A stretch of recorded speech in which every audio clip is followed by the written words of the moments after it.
Hello student, welcome to our exam B. इस video में हम डिस्कस करेंगे quant strategy for IBPS AFO exam. IBPS AFO exam के लिए क्वांट कैसे प्रिपेयर करें। क्वांट सेक्शन की अगर हम बात करें तो क्वांट सेक्शन हमारा आईबीपीएस एएफओ में सिर्फ प्रीलिम्स यानी फर्स्ट फेज 1 में आता है, ठीक है। और फिर अगर हम वेटेज की बात करते हैं तो हमारे पास जो आईबीपीएस एएफओ एग्जाम है उसका प्रीलिम्स का एग्जाम पैटर्न क्या होता है, तो यहाँ पर क्यूआरई सेक्शन आता है यानी quant, reasoning and English language, ठीक है। हमारे पास फर्स्ट सेक्शन अगर हम प्रीलिम्स में बात करें तो इंग्लिश लैंग्वेज का होता है, ठीक है, जिसमें number of question is 50 and marks is 25, यानी एक क्वेश्चन हमारा कितने का होता है, हाफ मार्क्स का, ठीक है। And second section is reasoning, ठीक है। नंबर ऑफ क्वेश्चंस की अगर हम बात करें तो 50 सेम ही रहते हैं, ठीक है। पर मार्क्स की बात करें तो यहाँ पर इंग्लिश लैंग्वेज में जो क्वेश्चन होता है वो हाफ मार्क्स का होता है, पर रीजनिंग का जो क्वेश्चन होता है एक क्वेश्चन वो 1 मार्क्स का होता है, ठीक है। नेक्स्ट हमारे पास थर्ड सेक्शन होता है हमारा, उसमें ठीक है टॉपिक वाइज अगर हम बात करें तो क्वांट यानी क्वांटिटेटिव एप्टीट्यूड, ठीक है, जिसमें नंबर ऑफ क्वेश्चंस कितने आते हैं 50 एंड मार्क्स इज 50, ठीक है।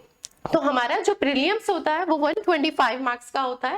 एंड टाइम ड्यूरेशन की अगर हम बात करते हैं तो 2 आवर्स, और अगर हम सेक्शन वाइज टाइम की बात करते हैं तो section wise 40 minutes, each section के लिए हमें कितना मिलता है 40 मिनट्स टाइम ड्यूरेशन, ठीक है। तो यहाँ पर हमें प्रीलिम्स का हमने एग्जाम पैटर्न देखा है कि आईबीपीएस एएफओ का प्रीलिम्स का एग्जाम पैटर्न क्या होता है। अब हम इस वीडियो में सिर्फ क्वांट के लिए डिस्कस करेंगे कि आईबीपीएस एएफओ के लिए हम क्वांट कैसे प्रिपेयर करें। उसका वेटेज तो आपने देख ही लिया है कि क्वांट का प्रीलिम्स एग्जाम में वेटेज कितना है, number of question is 50 and marks भी 50, 125 में से 50 अगर हम अप्रोक्सीमेट बात करें तो हमारे पास अप्रोक्सीमेट 40% पूरे ओवरऑल एग्जाम का प्रीलिम्स का 40% क्या है, तो वो क्वांट सेक्शन ही है। तो हमें ये चीज ध्यान रखनी है कि क्वांट कैसे प्रिपेयर करें। अगर हम क्वांट में अच्छा स्कोर करते हैं तो ओवरऑल में भी हम स्कोर कर सकते हैं।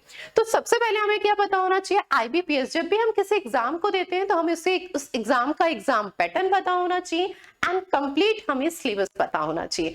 तो फर्स्ट हम आईबीपीएस एएफओ के लिए क्वांट सेक्शन का सिलेबस देखते हैं। तो हमारे जो टॉपिक है number system, data interpretation, simplification and approximation, quadratic equation, data sufficiency, ratio and proportion, profit and loss and discount, average, mixture and allegation, percentage, time and work, simple interest and compound interest, time and distance, partnership and ages and probability and permutation combination. Syllabus तो हमारा complete अगर हम बात करें तो arithmetic है, और यहाँ पर लास्ट ईयर के क्वेश्चंस पेपर में अगर हम देखें तो डाटा सफिशिएंसी के साथ साथ हमने डाटा एनालिसिस के भी क्वेश्चंस देखे हैं। तो ऐसा नहीं है कि हमारे पास कोई भी टॉपिक ऐसा हो जो हमने आईबीपीएस एएफओ में कवर नहीं होता। अर्थमेटिक के ऑल टॉपिक्स अगर हम बात करें तो हमारे एग्जाम में देखने के लिए मिलते हैं। अब हम बात करते हैं हमारे जो आईबीपीएस एएफओ एग्जाम है उसमें हमारे पास टॉपिक वाइज, ठीक है, टेंटेटिव वेटेज की अगर हम बात करें कि किस अकॉर्डिंग हमारा एग्जाम पैटर्न लास्ट 4-5 इयर्स को, ठीक है, पैटर्न जो भी चल रहा है उसके अकॉर्डिंग, तो यहाँ पर सबसे इंपॉर्टेंट एंड अगर हम बात करें सबसे इंपॉर्टेंट टॉपिक हमारा कौन सा है, तो DI and case late DI, ठीक है। दोनों हम टॉपिक को एक साथ मर्ज करके भी कह सकते हैं, DI and case late DI, जिसमें हमें number of questions and marks अगर हम बात करें तो सिमिलर ही है। तो नंबर ऑफ क्वेश्चंस हमें 15 से 20, ठीक है, यानी हमारे एग्जाम का 40%, ठीक है, क्वांट सेक्शन का 40% सिर्फ एक ही टॉपिक यानी DI and case late DI से देखने के लिए मिलता है। नेक्स्ट अगर हम बात करें तो अर्थमेटिक से जो हमें वेटेज देखने के लिए मिल रहा है लास्ट प्रीवियस ईयर में, या अब हम आगे एग्जाम जो हमारा 2022 में होने वाला उसमें अगर हम एग्जाम पैटर्न की बात करें तो अर्थमेटिक के 10 to 12 क्वेश्चंस अर्थमेटिक के हमें देखने के लिए मिल सकते हैं, ठीक है। नेक्स्ट अगर हम बात करें सिंप्लीफिकेशन एंड अप्रोक्सीमेशन, तो यहां से भी हमारे पास 3 to 5 क्वेश्चंस एग्जाम में आ सकते हैं। नेक्स्ट है हमारे पास डाटा सफिशिएंसी, यहां से भी 3 से 5 क्वेश्चंस हमारे एग्जाम में देखने के लिए मिल सकते हैं, यानी हमारे एग्जाम में आ सकते हैं। नेक्स्ट है number series, 3 to 5 questions number series के भी। Number series mostly IBPS AFO में अगर हम बात करें तो लास्ट 5 इयर्स के डाटा के अकॉर्डिंग मिसिंग नंबर सीरीज हमें ज्यादा देखने के लिए मिलती है as comparison wrong number series, ठीक है। नेक्स्ट है हमारे पास क्वाड्रेटिक इक्वेशन।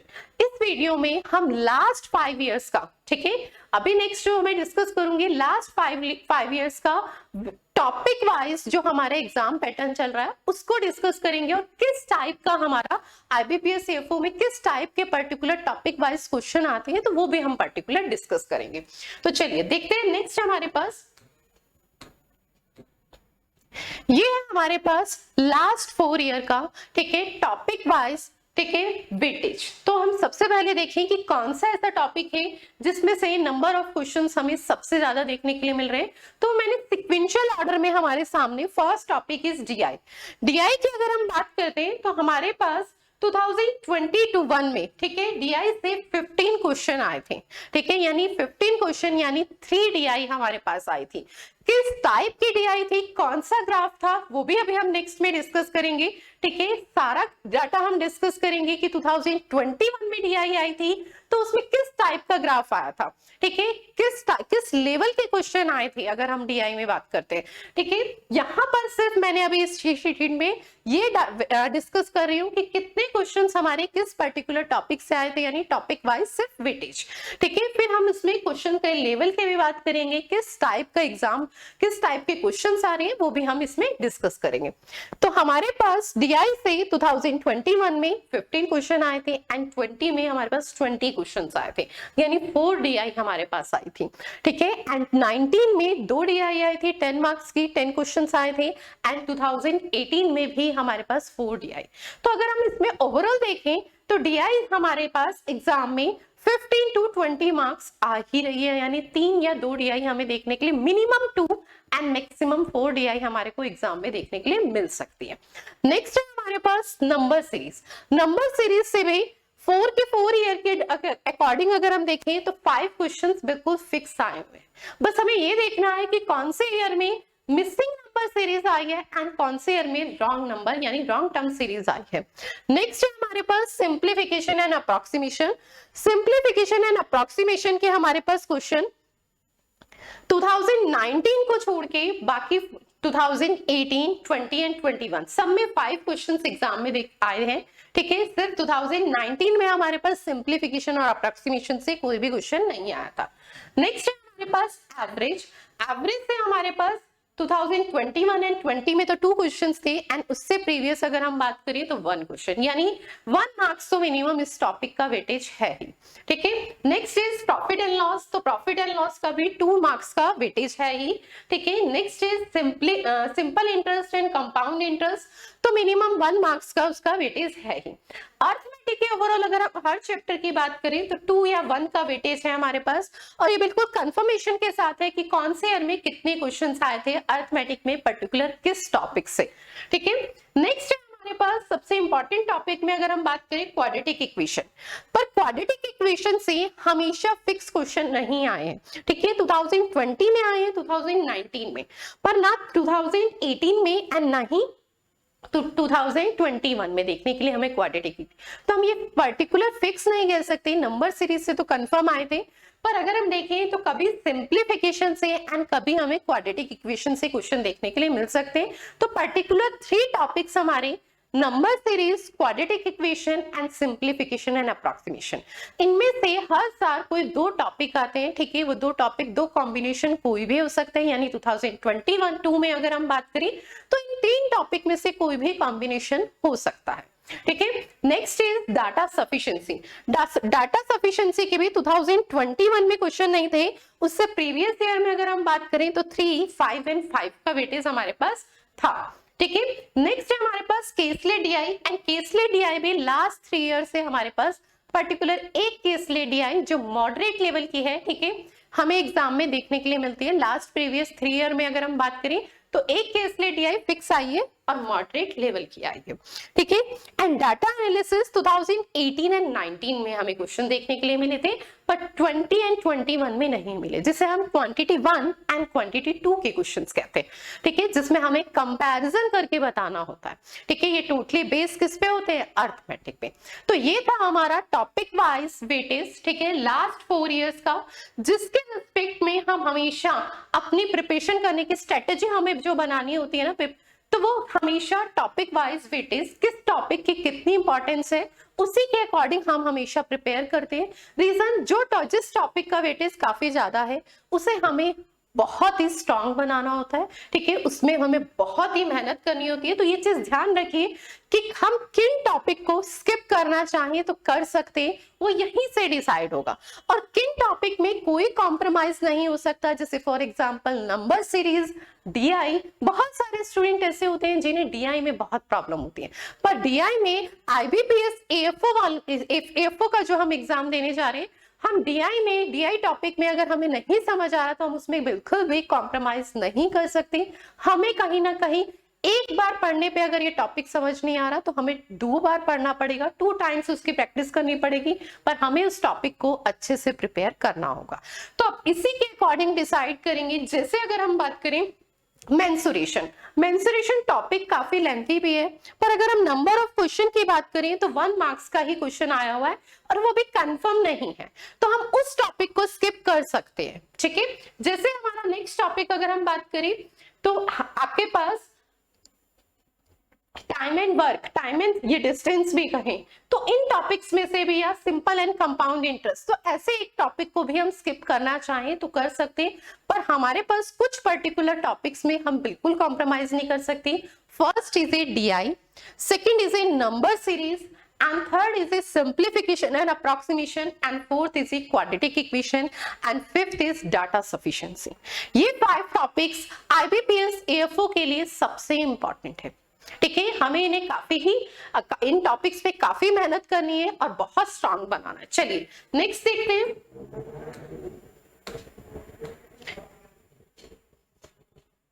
आप हमारे IBPS AFO कोर्स को ज्वाइन करना चाहते हैं तो उसके लिए एक कोड यूज कर सकते हैं, ठीक है, यारी, एंड 42% का ऑफ ले सकते हैं। IBPS AFO 2022 के अगर आपको स्टडी प्लान चाहिए, ठीक है, प्रीलिम्स एंड मेंस का, तो आप हमारे इस डिस्क्रिप्शन बॉक्स में जाके वो PDF डाउनलोड कर सकते हैं, जिसमें पर्टिकुलर डिफाइन किया गया है कि कैसे प्रिपेयर करें, ठीक है, जिसमें आपके पास 4 मंथ्स का कंप्लीट स्टडी प्लान है। तो डिस्क्रिप्शन बॉक्स में इसका लिंक है, वहां से आप इसे डाउनलोड कर सकते हैं। चलिए, अभी तक मैंने डिस्कस किया था ओवरऑल किस टॉपिक से कितना वेटेज था, ठीक है। अब हम ये डिस्कस करेंगे पर्टिकुलर जो हमारे सबसे मोस्ट इंपॉर्टेंट टॉपिक है, जो मैंने 5 टॉपिक्स बताए IBPS AFO के लिए, तो उन टॉपिक से किस टाइप के क्वेश्चंस आए, किस टाइप का एग्जाम पैटर्न हमारा फॉलो हो रहा है इन 5 इयर्स में।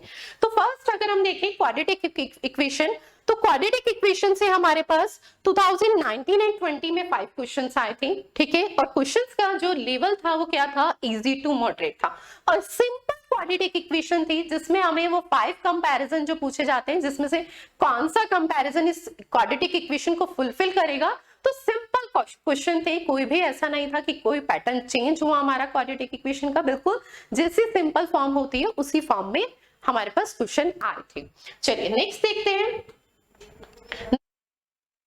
नेक्स्ट है हमारा नंबर सीरीज। नंबर सीरीज में अगर हम बात करें तो 2021 में 5 क्वेश्चंस थे, 2020 में भी 5 क्वेश्चंस, ठीक है, यानी लास्ट 5 इयर्स में अगर हम नंबर ऑफ क्वेश्चन की बात करें तो 5 ही थे, ठीक है। पर अगर हम बात करें कि किस टाइप की नंबर सीरीज इन 4 इयर्स में हमें देखने के लिए मिली, तो वो हमारे पास 2019 में, ठीक है, सिर्फ रॉन्ग टर्म सीरीज थी। बाकी रिमेनिंग 3 इयर्स में हमारे पास जो नंबर ऑफ सीरीज के क्वेश्चन आए थे वो मिसिंग टर्म पे बेस्ड थे, ठीक है, एंड क्वेश्चंस का जो लेवल था वो इजी टू मॉडरेट था, एंड 2018 एंड 19 में जो क्वेश्चन का लेवल था वो मॉडरेट था, ठीक है। चलिए नेक्स्ट देखते हैं। नेक्स्ट हमारा कौन सा टॉपिक है? नेक्स्ट सबसे इंपॉर्टेंट टॉपिक है हमारा डाटा इंटरप्रिटेशन, और इसमें हमारे पास 2021 में जो नंबर ऑफ क्वेश्चन आए थे वो 15 यानी 3 DI हमें देखने के लिए मिली थी। और किस टाइप की DI थी? तो फर्स्ट हमारे पास एक DI हमारे पास पाई चार्ट पे बेस्ड थी, एक DI हमारे पास लाइन ग्राफ की आई थी, एंड एक DI हमारे पास टेबल ग्राफ थी, ठीक है। यानी हमें यहां से ये कंक्लूजन मिलता है कि मिक्स DI नहीं थी, यानी हमें एक सिंगल ग्राफ पे बेस्ड DI ही सबसे ज्यादा प्रिपेयर करनी है। और DI का जो लेवल था वो क्या था, इजी टू मॉडरेट था, ठीक है, यानी सिंपल परसेंटेज एंड रेशियो पे बेस्ड DI थी, पर्टिकुलर किसी टॉपिक पे बेस्ड DI नहीं थी, ठीक है। नेक्स्ट हमारे पास 2020 में भी, ठीक है, 10 क्वेश्चंस यानी 2 DI आई थी एंड लेवल जो था वो इजी टू मॉडरेट था। एक DI हमारे पास पाई चार्ट पे बेस्ड थी एंड सेकंड हमारे पास टेबल ग्राफ पे बेस्ड थी। एंड इन 2019, ठीक है, वही सेम सिमिलर 2 DI आई थी हमारे पास, एक हमारे पास पाई चार्ट पे बेस्ड थी एंड एक बार ग्राफ पे, ठीक है। एंड इन 2018, ठीक है, 2018 में हमारे पास 4 DI आई थी, ठीक है, 4 DI आई थी 20 मार्क्स की, ठीक है, जिसपे हमारे पास एक टेबल ग्राफ था एंड 2 हमारे पास पाई चार्ट पे बेस्ड DI थी और एक हमारे पास टेबल ग्राफ पे बेस्ड DI थी, ठीक है। तो यहां से ये चीज क्लियर होती है कि हमेशा सिंगल ग्राफ पे बेस्ड DI आई है और DI हमारा IBPS AFO के लिए सबसे इंपॉर्टेंट टॉपिक है क्वांट में। नेक्स्ट है सिंप्लीफिकेशन एंड अप्रोक्सीमेशन, ठीक है, 2021 में भी 5 क्वेश्चंस थे, इजी टू मॉडरेट आए थे, ठीक है, 2020 में भी 5 क्वेश्चंस थे, इजी टू मॉडरेट थी एंड 2018 में भी हमारे पास 5 क्वेश्चंस थे और इजी टू मॉडरेट ही उनका लेवल था। 2019 में हमारे पास सिंप्लीफिकेशन एंड अप्रोक्सीमेशन से कोई भी क्वेश्चन नहीं आया था। नेक्स्ट है केसलेट DI। केसलेट DI हमेशा हमारे पास जो आई है वो मोस्टली मॉडरेट लेवल देखने के लिए मिली है। तो एक चीज ध्यान रखेंगे कि जब भी हम एग्जाम अटेम्प्ट करें तो केसलेट DI सबसे लास्ट में अटेम्प्ट करें क्योंकि सबसे ज्यादा टाइम कंज्यूमिंग होती है और IBPS AFO में जो लास्ट ईयर से हमारी अगर हम बात करें जो हमारे पास केसलेट DI आई है उसका लेवल भी मॉडरेट है, इजी नहीं है। तो उसे हम पर्टिकुलर लास्ट में जब हमारे पास टाइम बचे तो तभी हम उसे सॉल्व करें, तभी हम उसे अटेंड करें, ठीक है। 2021 में भी एक DI आई थी, ठीक है, केसलेट DI 5 मार्क्स की 5 क्वेश्चंस बेस्ड थी, ठीक है, 2020 में भी एंड 2019 में भी। और जो उनका लेवल था वो 2020 में तो इजी टू मॉडरेट था, बाकी 2 रिमेनिंग ईयर्स में अगर हम बात करें तो मॉडरेट लेवल की केसलेट DI में देखने के लिए मिली थी, यानी थोड़ी टफ थी, ठीक है। चलिए नेक्स्ट है हमारे पास अर्थमेटिक। अर्थमेटिक सेक्शन से यानी अगर हम बात करें हमारे जो पर्टिकुलर 15 टॉपिक्स रिमेनिंग रह जाते हैं अर्थमेटिक के, उनसे नंबर ऑफ क्वेश्चंस हमारे पास 2021 में 20 क्वेश्चंस आए थे, ठीक है, 2020 में 17 क्वेश्चन आए थे। और जो अर्थमेटिक से हमें क्वेश्चन देखने के लिए मिल रहे हैं लास्ट 4 इयर्स में, उनका जो लेवल है ना वो इजी टू मॉडरेट है, डिफिकल्ट नहीं है। और इजी टू मॉडरेट में भी अगर हम बात करते हैं 20 क्वेश्चन हमारे पास एग्जाम में अगर 2021 में आए ना तो उसमें से 12 क्वेश्चंस इजी ही है, ठीक है, रिमेनिंग 8 क्वेश्चंस का लेवल अगर हम बात करें तो मॉडरेट है। तो हम ऐसा नहीं है कि हम अर्थमेटिक में स्कोर नहीं कर सकते, हम अर्थमेटिक में भी बहुत अच्छा स्कोर कर सकते हैं अगर हम अच्छे से सारे टॉपिक प्रिपेयर करते हैं। और इसका भी एक बहुत अच्छा वेटेज है, जैसे 2021 में 20 क्वेश्चंस अर्थमेटिक से थे, ठीक है, 2020 में भी 17 क्वेश्चंस थे और 2019 एंड 18 में थोड़े कम यानी 15 एंड 10 क्वेश्चंस हमें अर्थमेटिक से देखने के लिए मिले थे। पर अब अगर हम देखें तो अर्थमेटिक से क्वेश्चंस काफी ज्यादा आ रहे हैं। रीजन 2018 एंड 19 में data sufficiency and data analysis यानी क्वांटिटी 1 क्वांटिटी 2 वो भी प्रॉपर अगर हम बात करें तो अर्थमेटिक पे ही बेस्ड है, ठीक है। तो यानी अगर हम वैसे ओवरऑल देखें तो 2018 और 19 में भी अर्थमेटिक से, ठीक है, 20 क्वेश्चंस देखने के लिए मिले हैं अगर हम उन्हीं टॉपिक्स को इसमें काउंट करते हैं, ठीक है। तो ये था हमारा ओवरऑल, ठीक है, कि किस तरीके से हमारा एग्जाम पैटर्न है, ठीक है, क्वांट सेक्शन में किस किस टॉपिक का कितना वेटेज है और किस टाइप के क्वेश्चन हमें एग्जाम में देखने के लिए मिलते हैं। अब हम सबसे मेन चीज कि how to score high marks in quant, quant में कैसे स्कोर करें, ये हमारे लिए सबसे मेन चैलेंज होता है, ठीक है। तो इसके लिए हमें ध्यान रखना है, हमें क्वांट में स्कोर करने के लिए 3 पिलर है, 3 पिलर को स्ट्रॉन्ग करना है तो अपने आप हम स्कोर कर लेंगे। फर्स्ट चीज है हमारी एक्यूरेसी, ठीक है, 3 पिलर है जिन्हें हमें क्या करना है, परफेक्ट बनाना है। तो फर्स्ट चीज है एक्यूरेसी। एक्यूरेसी भी पर्टिकुलर किसी पे डिपेंड है, ठीक है। अगर हम बात करें कि हमारी एक्यूरेसी बहुत अच्छी होनी चाहिए क्वांट सेक्शन में, तो एक्यूरेसी कैसे आएगी, हमारे कॉन्सेप्ट क्लियर होने चाहिए। एक्यूरेसी किस पे डिपेंड है, तो वो किस पे डिपेंड है, हमारे कॉन्सेप्ट पे, ठीक है। क्वांट में कॉन्सेप्ट क्लियर होंगे तो एक्यूरेसी अपने आप इंप्रूव हो जाएगी। सेकेंड इज स्पीड, ठीक है, 40 मिनट्स में 50 क्वेश्चंस करने हैं तो स्पीड किस पे डिपेंड है, तो स्पीड किस पे डिपेंड है, प्रैक्टिस पे, ठीक है। हम प्रैक्टिस करेंगे तो हमारी स्पीड अपने आप इंप्रूव होगी। And third is a calculation. Calculation किस पे डिपेंड है? तो वो किस पे डिपेंड है? Short tricks. हमें शॉर्ट ट्रिक्स भी पता होनी चाहिए। ये नहीं है कि हम ट्रेडिशनल अप्रोच से कैलकुलेशन कर रहे हैं। तो सारी चीजें तीनों के कॉम्बिनेशन से फाइनली अगर हम बात करें, हम इन तीन को स्ट्रॉन्ग बनाएंगे। कैलकुलेशन, स्पीड, एक्यूरेसी, अगर ये हमारी परफेक्ट होगी, इसके लिए हमें किसको स्ट्रॉन्ग करना है? शॉर्ट ट्रिक्स हमें पता होनी चाहिए, हमें प्रैक्टिस करनी है, एंड थर्ड इज हमें कॉन्सेप्ट क्लियर करने। इन तीन पिलर को हम अपने आप स्ट्रॉन्ग करेंगे तो हम इजिली क्वांट में स्कोर कर सकते हैं। नेक्स्ट देखते हैं कि हमारे एग्जाम से पहले हमें कुछ बातों का ध्यान रखना चाहिए, ठीक है, जिसके रिस्पेक्ट में ही अगर हम बात करें, हम इन कुछ पॉइंट्स को ध्यान रखें। इस तरीके से अगर हम प्रिपेयर करें तो हम इजिली सिलेक्शन और एंड स्कोर कर सकते हैं। तो देखिए, जब भी हमारा कोई भी नोटिफिकेशन आता है, उससे पहले हमें क्या करना होता है? 2 से 3 बार सिलेबस कंप्लीट करना होता है, ठीक है, यानी मिनिमम 2 टाइम्स तो होना चाहिए, ठीक है। You have to complete the course at least 2 to 3 times, ठीक है। एग्जाम से पहले हमेशा हमें क्या है? 2 to 3 टाइम्स अपने सिलेबस को कंप्लीट करना है। Second step, solve last 5 year question paper. ये मैं हमेशा बोलती हूँ, लास्ट 5 ईयर क्वेश्चन पेपर हमें क्यों सॉल्व करने? उससे हमें हमारा एग्जाम पैटर्न पता चलता है। जो आज मैंने आपको पूरा ओवरऑल क्वांट का वेटेज बताया, किस टाइप के क्वेश्चन आए, वो कहां से था? तो वो लास्ट 5 इयर्स के जो मेमोरी बेस्ड क्वेश्चन पेपर हमारे होते वहीं से था। यानी हमें कैसे पता चलेगा कि किस टाइप के क्वेश्चन आ रहे हैं, क्वेश्चंस का लेवल क्या है? तो वो लास्ट 5 इयर्स के जब तक हम क्वेश्चन सॉल्व नहीं करेंगे, तब तक हमें पर्टिकुलर एग्जाम पैटर्न नहीं पता चलता। हमारी मिस्टेक क्या होती है? हम एग्जाम पैटर्न समझते हैं सिर्फ वेटेज, ठीक है, यानी किस टॉपिक का कितना वेटेज है और क्या सिलेबस है, ठीक है। पर एग्जाम पैटर्न का मतलब होता है पर्टिकुलर एक एक बात, हम कि किस टॉपिक से किस टाइप का यानी किस लेवल का क्वेश्चन आ रहा है और किस कॉन्सेप्ट में बेस आ रहा है, ठीक है। इसे समझने के लिए हमेशा हमें सबसे पहला स्टेप एग्जाम प्रिपरेशन में लास्ट 5 इयर्स के क्वेश्चन पेपर सॉल्व करने चाहिए।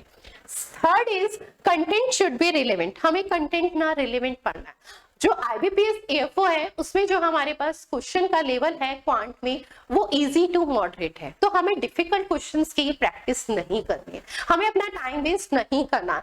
जिस टाइप के क्वेश्चंस आ रहे हैं, जिस लेवल के, हमें उन्हीं की प्रैक्टिस करनी है। तो कंटेंट हमारा रिलेवेंट होना चाहिए। ऐसा नहीं है कि हम हाई लेवल के क्वेश्चंस प्रैक्टिस कर रहे हैं और एग्जाम में हमारे इजी टू मॉडरेट आ रहे हैं, ठीक है। तो ये भी बहुत नेसेसरी है कि जो हम कंटेंट पढ़ रहे हैं वो हमारे एग्जाम के लिए एग्जाम ओरिएंटेड है भी या नहीं, ठीक है। Next is for the beginner you should understand the concept really well। अगर हम बिगनर है ना, तो हमें कॉन्सेप्ट हमारे क्या होने चाहिए? बहुत ही क्लियर होनी चाहिए। और कॉन्सेप्ट क्लियर करने के लिए हमें जो फर्स्ट टाइम सिलेबस कंप्लीट करते हैं ना, उसे हमें बहुत ही अच्छे से कंप्लीट करना चाहिए। Next is for next time you should use the timer to solve the questions because speed is very important for the clearing the exam। हमारे को जब हम फर्स्ट टाइम सिलेबस कंप्लीट करें तो हमारा मोटिव क्या होना चाहिए? कॉन्सेप्ट क्लियर करना। यही जब हम सेम टॉपिक को सेकेंड टाइम रिवाइज कर रहे हैं तो हमारा मोटिव क्या होना चाहिए? तो तब हमारा मोटिव होना चाहिए कि हमारी स्पीड कितनी है। तो उसके लिए हमें पर्टिकुलर टाइमर के अकॉर्डिंग क्वेश्चन सॉल्व करने चाहिए। यानी हमने कहीं किसी चैप्टर के 40 क्वेश्चन पिक किए हैं, उन्हें सॉल्व कर रहे हैं, उनकी प्रैक्टिस कर रहे हैं, तो उसके लिए पर्टिकुलर 20 मिनट का टाइमर सेट करें। रीजन, हमें एक क्वेश्चन के लिए पर्टिकुलर कितना टाइम मिलता है एग्जाम में? 32 सेकेंड। तो उसी के रिस्पेक्ट में हम टाइमर लगा के क्वेश्चन को सॉल्व करें ताकि हमें ये क्लियर पता चले हमारी स्पीड कितनी है, क्योंकि स्पीड हमारे एग्जाम में बहुत ही जरूरी है, ठीक है। एग्जाम क्लियर करने के लिए हमारी क्वेश्चन को सॉल्व करने की स्पीड काफी अच्छी होनी चाहिए। नेक्स्ट है art of skipping the questions. हमें ना स्किप करना आना चाहिए कि कौन से क्वेश्चन हमें पहले सॉल्व करने हैं और कौन से बाद में।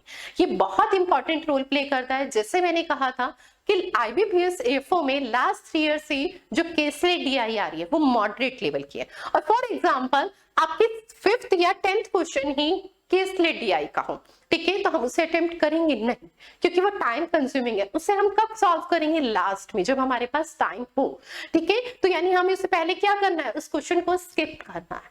तो इसी को कहा जाता है art of skipping the questions. ये हमारे एग्जाम में बहुत ही इंपॉर्टेंट रोल प्ले करता है। इसका मतलब है पहले सिर्फ easy to moderate question pick करना और वो सॉल्व करना, देन डिफिकल्ट क्वेश्चन सॉल्व करना। यानी जो डिफिकल्ट क्वेश्चंस हमारे बीच बीच में हमारे एग्जाम में आ रहे हैं, उन्हें स्किप करके इजी और मॉडरेट क्वेश्चंस पे मूव करना, ठीक है। Next is mock test play a very important role in clearing the exam.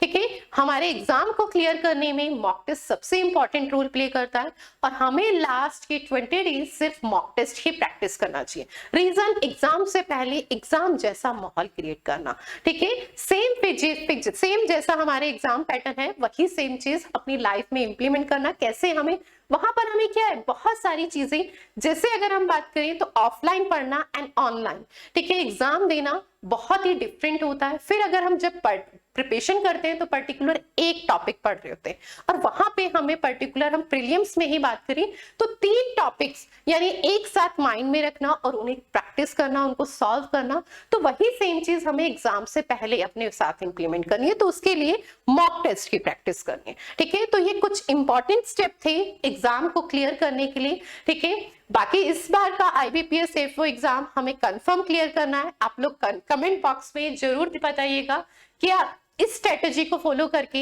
हम इजीली क्वांट में स्कोर नहीं कर सकते क्या? चलिए, थैंक यू सो मच। मिलते हैं फिर इसी में एक और नई सीरीज के साथ। नेक्स्ट वीडियो जो हम डिस्कस करेंगे, हमारा सबसे इंपॉर्टेंट टॉपिक है DI एंड नंबर सीरीज। तो नेक्स्ट वीडियो जो मैं लेके आऊंगी वो नंबर सीरीज एंड DI पे ही बेस्ड होगी।